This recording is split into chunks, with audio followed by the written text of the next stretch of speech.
you struggle to sound native? I feel your pain. But don't worry, read along and work on your pronunciation. So, what are British values? I mean, it sounds like a pretty straightforward question, right? But believe me, the answer is, well, it's anything but simple. Today, we're going to try and unpack this to really get to the heart of a nation's identity. And I think you might be surprised by what we find. Okay, so let's just ask it plainly. What does it actually mean to be British? Seriously, if you went out on the street right now and asked, say, 10 different people, you'd probably get 10 completely different answers. Let's run through a few of the most common ones. All right, for some people, the answer is all about high culture. You know, it's this shared history of incredible writers and artists. And of course, the first name that pops into everyone's head is usually Shakespeare, right? He kind of represents this deep, historical, almost poetic idea of what it is to be British. But then for a whole lot of other people, it's not about the big, grand figures at all. Nope, it's about the everyday stuff. You know, the little quirks, bangers and mash. And maybe my favorite, the absolute commitment to having a barbecue even when it's pouring rain. That's the stuff that really feels like home to a lot of us.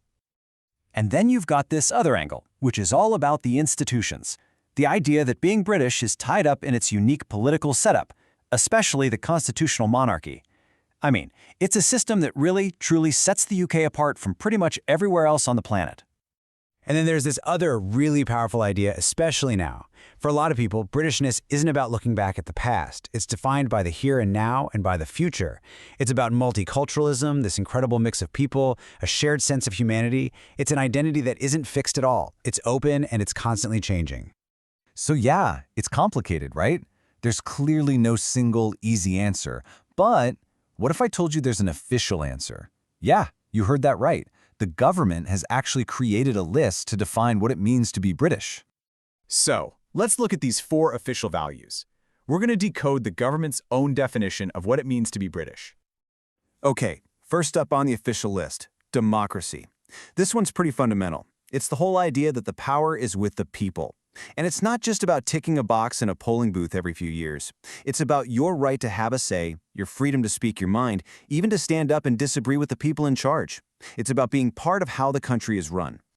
Next, we have the rule of law. Now, this is a big one. It's the core principle that nobody, and I mean nobody, is above the law. Not the prime minister, not the richest person in the country, not even the king. Everyone is treated the same. It's all about fairness and making sure there's one set of rules for everybody. Okay, number 3 is individual liberty. And this is all about you. It's your personal freedom. It's your right to choose how you live your life, what you believe in, what your future looks like, and to do all of that without anyone stopping you because of who you are. It's literally the freedom to be yourself. And the last one on the list is mutual respect and tolerance. The key word here is mutual. It has to go both ways. It's a two-way street. Look, it doesn't mean we all have to agree on everything. Of course we don't. But it does mean we have to respect that other people have a right to their own beliefs, just as they have to respect ours. You could say it's kind of the social glue that holds a really diverse society together. So, there you have it. Democracy, rule of law, individual liberty, mutual respect. Sounds pretty good on paper, doesn't it? But here's the big question. What happens when those ideals slam up against the messy reality of everyday life? Well, that's where the story gets really interesting. Because when you ask people if they feel Britain is actually living up to these values, well, that's when that nice, neat consensus starts to fall apart. For a lot of people, there's a huge gap between the official story and what they see and experience every single day. And this really lays out the conflict perfectly. On one side, you've got the ideal, democracy, rule of law, all of that. But on the other side, the reality? Well, people are saying they feel those values have been lost. Some go even further, saying things like lying has been institutionalized in the political realm. There's a real feeling that you can't preach something and then not do it. So that's the big question, isn't it? How do you close that gap? How do we get from these values just being ideas on a piece of paper to being actual lived actions? Well, the answer might just lie on a concept called active citizenship. All right, so let's talk about the solution. What exactly is active citizenship? Let's dig in. So, an active citizen, it's not just about paying your taxes and living here. No, it's about being someone who actively participates in society. It's someone who takes their knowledge, their skills, their understanding, and uses them to try and make things better, to actually bring about change.